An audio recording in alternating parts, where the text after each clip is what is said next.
Dawgs Podcast with your hosts, Blake Reneker, Justin Charles, John Nye, and Josh All. What's going on, everybody? Welcome back to another episode of the Dawgs Podcast. My name is Derek Frisby from DF Sports on YouTube, filling in for the boys today. So today we are here to talk about two names that I think the Browns could look to add in the upcoming NFL draft. So before we do, be sure to follow the Dawgs Podcast on TikTok and Instagram. And then right now the Twitter is just the Dawgs Pod. Had some issues with Twitter, working it out, but for now it's the Dawgs Pod on Twitter. And be sure to check out the website, jointhedawgs.com. That's going to be your way to get your voice heard on the show. So if you have an opinion you want us to talk about and you just want to hear what others think about it, jointhedawgs.com is going to be the place for you. So be sure to check it out. So with that being said, let's talk about it. So the Browns this past week made a trade for Jets wide receiver Elijah Moore, where the trade was pick 42, which was the Browns' first pick in the draft, to the Jets, got receiver Elijah Moore and pick 74 in return. So this is going to shake things up because essentially what this trade does for the Browns is they can go into the draft and pick BPA with just about every pick, and especially their first pick, which will be pick 74. So this year we're going to have 2 third-round picks and 2 fourth-round picks. So if the Browns have a guy that they've identified and they want to move up and get, they have the ammunition to do so. So we'll see as far as movement in the draft. We know AB is not afraid to move up. We've seen him do it with guys like JOK, and we've seen him move down, and it ended up pretty all right. We moved down last year and got Martin Emerson. So, you know, as far as the draft goes, AB has an interesting draft history, but we know one thing, he's not afraid to move. So with the Browns having the 2 third-round picks and the 2 fourth-round picks, it'll be interesting to say the least. But like I said in the intro, I have 2 names for you that I think, you know, go out, watch their tape, do your homework on these guys. These are 2 players that I think the Browns could look to add that would be really good additions. So my first guy I have for you, which is my personal favorite and my choice of the 2, is wide receiver Marvin Mims Jr. out of Oklahoma. So this guy, man, if you haven't seen Marvin Mims Jr., just go to YouTube, look up his highlights, and imagine that on the Browns. I mean, what an addition that would be to this Browns receiver room that has already just gotten better with the addition of Elijah Moore and Goodwin. So, you know, receiver is one of these positions that's kind of interesting, right? Because you can never have too many receivers. And for those of you who say, well, the Browns don't really need a receiver right now, look at the Cincinnati Bengals. Look how stacked they are at receiver. And remember, you spent all this money and all these assets to get Deshaun Watson. Why not ensure he has weapons around him for a long time? Because guess what? After this year, you could possibly lose DPJ. You could possibly lose Amari Cooper. And then you're really stuck with Elijah Moore, David Bell, Michael Woods. So I'm not saying that's going to happen, but I would prepare for the worst case scenario. If I'm Andrew Berry, I would look to add another receiver in the draft. And a guy like Marvin Mims Jr., I feel like would be a great fit on this team. If you go check out his highlights and you just picture him on the Browns, man, what a good fit that would be. And especially now that you have Elijah Moore, because I think Marvin Mims and Elijah Moore share a lot of similar characteristics as far as how they play the game of football. Now, Marvin Mims, in my opinion, severely underrated because of the lack of quarterback play last season. Now, remember, Caleb Williams transferred to USC. So, you know, you lose Lincoln Riley, you lose Caleb Williams. Of course, the production and the numbers are going to go down. But this is a kid who's been really, really good for a long time. Marvin Mims, 5'11", 183. So he's not necessarily a big receiver, but he plays big. Let me explain what I'm talking about. Marvin Mims is the type of receiver where you look at him and you say, man, that's probably just a slot guy or that's just a speed guy, but he can go up and get the ball. He has very, very impressive hops. And, you know, his combine numbers, he had a 39.5 vertical jump, which isn't crazy, but if you watch him on the field, it looks better than that. He finds ways to come down with the football. He ran a 4.38 40-yard dash. He's very fast. There's a lot to like about him. He's a smooth route runner. He does have a little bit of a limited route tree right now, but keep in mind when I'm talking about adding another receiver, you're not going to be counting on him for this season. This is more so a next year and the year after that step up into a big time role. And I think he could have impact as soon as this season. He's got experience in the punt and kick return game. He's got a lot of tools, man. That's just what it comes down to for me. He's great run after the catch. He averaged 19.5 yards per catch for his career, which is crazy. He was used all over the field. So, like I said, people are going to look at a receiver like Marvin Mims and say, man, that's just a slot guy. That's your speed threat. But he played all over the place. He was outside. He was inside. To me, he's a really good Z receiver, which that's kind of how the Browns are going to look at Elijah Moore as well. So to get two of those type of guys would be great because Elijah Moore, his production is going to go up. He's going to be very good on the Browns, right? He had terrible quarterback play with the Jets. They didn't use him to his full potential. He's got a lot of untapped potential, right? So he's going to be better on the Browns with Kevin Stefanski, with Deshaun Watson. So why not go out and bring in a guy on a rookie contract with similar skill sets? Because picture it. If you have two guys that can play inside and outside, imagine what you can do around them, right? Then you're not counting on specific types of receivers. So to me, I think Marvin Mims would be fantastic. And just looking at the wide receiver room next year, Amari Cooper, Elijah Moore, DPJ, David Bell, you can count Njoku and Atkins in there as far as receiving threats go. Adding a Marvin Mims Jr. is the cherry on top of next year. We are really good at wide receiver next year. This would open up even more, which is crazy. And plus, there's that question as far as like the kick and punt return. We're bringing back Jakeem Grant. He's coming off of an injury. Who knows what he's going to be? DPJ was good on punt return last year, but you bring in a guy like Mims, he can make the roster and help you there immediately, as well as you can filter him in rotation at wide receiver. I think, in my opinion, if the Browns leave this draft with Marvin Mims, I'm doing cartwheels. I mean, I think it would be fantastic. So let me know what you guys think in the comment section about Marvin Mims. If you do not know him, like I said, please go check his tape out. The dude is very fun to watch play the game of football. And like I said, don't judge his numbers necessarily based on last season, right? So kind of go into that with an open mind. As far as projections go, both of these players that I have for you here today, their projections as far as where they're going to be picked is all over the board. Some people think both of them could go as high as second round someplace, high to mid second round, or where we're looking at third round. So just all depends where these guys slip. This episode is brought to you by Omaha Steaks. Spring is in the air, and that can only mean one thing: spring grilling. The steak experts at Omaha Steaks have made it easy to spring into something delicious with their semi-annual sale. With 50% off site-wide, grab all your favorites like perfectly aged, tender steaks, ocean fresh seafood, juicy burgers, incredible air-chilled chicken, and decadent desserts.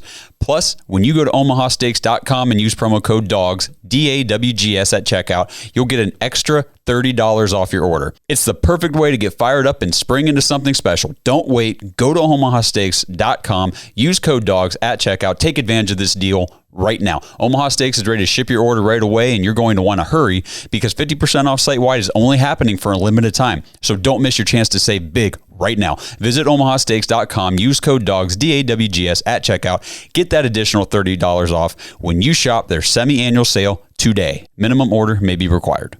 This episode is brought to you by DraftKings Sportsbook. Ready for the underdogs, the upsets, and the unbelievable action from DraftKings Sportsbook?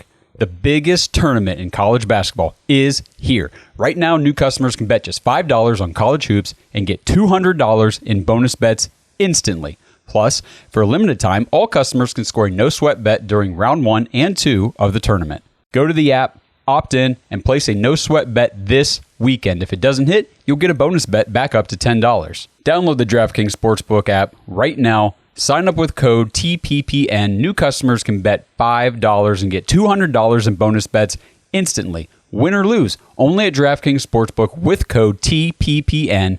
Minimum age and eligibility restrictions apply. See show notes for details.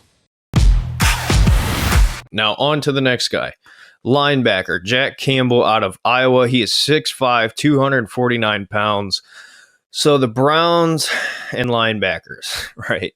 This is kind of, for me, it feels like the defensive tackle position of last season, where the Browns have added some guys. They've brought back Sione Takitaki, Anthony Walker, but it seems like the one position they haven't really addressed, and they got to hit on picks because you're not going to have money to spend to fill in places that you can't draft. So they got to start hitting on picks. Now, a guy like a Jack Campbell is going to come in and really be kind of a sure thing, as far as a sure thing as you can get in the NFL draft.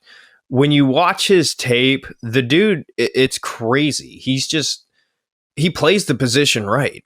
Like, as I know that's kind of an easy way out to describe a player, but he's a leader of the defense. He's very smooth. He's good in coverage.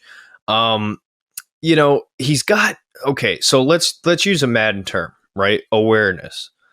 That is something that you can't really teach. It's just about being right place, right time. That's what Jack Campbell has, man. That guy always finds a way to fly to the football. He's not this crazy fast or crazy athletic. Now, don't get me wrong. He's very athletic and he's very fast. He ran a 4.65 40-yard dash, had a 1.59 10-yard split, 37.5 vertical jump. There's a lot to like about Jack Campbell. There is a lot to like about Jack Campbell. But the thing for me is why he would be such a good fit. The Browns really need that middle linebacker, right? They need that middle linebacker where you can count on and you don't have to worry about it. And that's what Anthony Walker was for the Browns. But here's the reality. Anthony Walker isn't going to be here forever, right? The Browns had him on a one-year deal last year, and they re-signed him this year on a one-year deal. And I think that is a position that they probably should have signed a guy, but the options were not exactly great. You had guys like Bobby Wagner out there who ended up coming back to the Seattle Seahawks. So for the Browns, you look at their options that they have there, and there's just not a ton. There's not a ton. There's a lot of unproven guys. And there's a lot that I like in the linebacker room, don't get me wrong, but how Jim Schwartz is going to decide to use this group of guys is going to be very interesting to me. And without a shadow of the doubt, the Browns are going to pick a linebacker at least in the 2023 NFL draft. It's just a matter of where, because, we had this debate a couple years back, if you remember, does Andrew Berry value linebackers? And everybody, including myself, said no, which, all right. I mean, I still would say he doesn't truly think linebacker is a crazy important position, but he traded up, like I said earlier, got JOK, and despite some people's opinions, which is crazy to me, by the way, let's just sidetrack here for a second. The fact that some people genuinely believe the Browns should cut JOK or trade JOK blows my mind. I cannot believe, and respected people who know what they're talking about, saying that the Browns should probably look to move on from JOK. It blows my mind because, you add a guy like Jim Schwartz who can really get the best out of the defensive talent that you have. Why would you get rid of a guy like JOK? It just does not make sense to me. So, and that's not realistic anyway. There's really no reason to talk about that. At least not this season. Who knows? We'll see what happens. But point being, Jim Schwartz you're going to find out the value of these guys, right? Jacob Phillips is somebody that I really, really like. And I know he's kind of hated amongst most Browns fans now because of the fact that he's been injured a lot and he hasn't played great when he has played. But I still think there's potential there, right? I think that if he's healthy, first of all, that's a big if. But if he can stay healthy and learn and listen to Jim Schwartz, I think you could get a lot out of him. What does that mean? I don't know, because he's probably not going to be here long term, right? But Jacob Phillips is somebody that I think Browns fans are kind of writing off, that I think you could see a Jim Schwartz get something out of a guy like that. Sione Taki, the Browns brought back on a 1-year deal. I think Taki has he's shown flashes, man. Every Browns fan can probably agree that Taki is the one player on the Browns that sometimes you see it and it's like, man, that's special. And then other times it's like, okay, what's going on here? For me, I think a lot of the issues in the linebacker room and the D-tackle room for all accounts comes down to Joe Woods. I think Joe Woods was just atrocious. So when the Browns look at players in the draft and who they should look to add, to me, you find a guy who's got all of the traits and then you mold him, right? That's what I think for Jim Schwartz. That's what you do. Go get him players that have the traits that he can coach up and he can mold. And for me, Jack Campbell is that guy, right?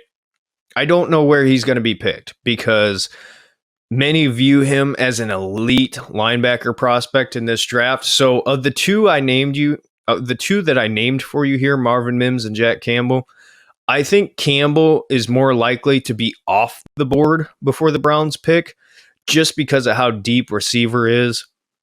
And I know some people would disagree, but the talent as far as depth at wide receiver is really second and third round for this draft. So it'll be interesting to see where guys go and how the board falls. But Jack Campbell could go really high, right? There's kind of a debate among scouts as far as where he's going to be picked. I've seen people say he could even sneak up bottom of the first, early second. If that's the case, the Browns need to look to trade up for a guy like Jack Campbell. In my opinion, I don't think I would trade up for him unless it's a couple spots and a guy that you already like is off the board. Then I would think of doing it. But Campbell is very interesting. He's a massive dude, 6'5", 250, moves well, fluid. Like I said, a great leader. He's got everything you want. He's got everything you could possibly want for that middle linebacker position that the Browns so desperately need. Like I said, the Browns have got to plan to get a replacement for Anthony Walker because you don't really want to keep signing guys like that on a 1-year deal. And we've seen the Browns do this year after year after year now.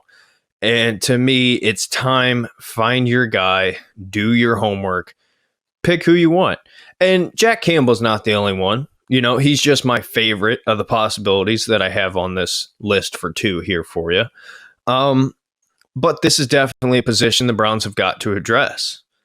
How they do it, they've shown they're going to do it in the draft because they've really not brought in significant help in free agency at the linebacker position because they had so many other holes to fill. Right? I mean, you saw them trade for a receiver, spend a lot of money on Dalvin Tomlinson, brought in Juan Thornhill, right? Brought in Obo Okoronkwo. The Browns made a lot of moves, but linebacker has been one that they've been really quiet about other than bringing the guys back we already know. So that tells me they're looking to draft, probably even drafting 2. So if they're looking to draft 2 guys or a linebacker, they have to fit that mold, in my opinion, that Anthony Walker mold, because that's what the Browns need, right? You're not going to have JOK be a middle linebacker. So it'll be interesting. That's for sure. It'll be very interesting. But like I said, 2 guys that I really, really love, Marvin Mims Jr., who I think would light this offense up, especially next year. Right. Next year, this coming season, I should say, when Cooper's still here, DPJ's still here, Elijah Moore, you throw a guy like Mims in there, oh my goodness, that could be insane. And then Jack Campbell, like I said, leader of the defense, got all the tools in the world, could come in, mold him up. He could be your middle linebacker for a long, long time. So we hope. But let's have our fingers crossed that one of these two guys at least fall to us at 74, if that's where we stay and pick. But let me know your thoughts. Be sure to drop a comment in the comment section below. Who do you want? What do you think of these two? And like I said, do your homework. It's worth it. Go check these guys out. You want to know who your future Browns are? Go watch the tape. So with that being said, leave a like, subscribe, check us out. Like I said, Dawgs Podcast on TikTok and Instagram. Let us know your thoughts at jointhedogs.com. And like I said, temporarily, the Dawgs Pod on Twitter. My name, again, Derek Frisby, DF Sports on YouTube. Be sure to drop me a subscribe if you like what I do here, because what I'm doing here is what I do on my channel as well. So everybody, have a great rest of your evening, morning, lunchtime, whenever you're watching this. Go Browns. Thanks for listening to another episode of the Dawgs Podcast. Make sure you subscribe on YouTube and follow us on Twitter at the Dawgs Podcast. Get your thoughts on the show at thedawgspodcast.com.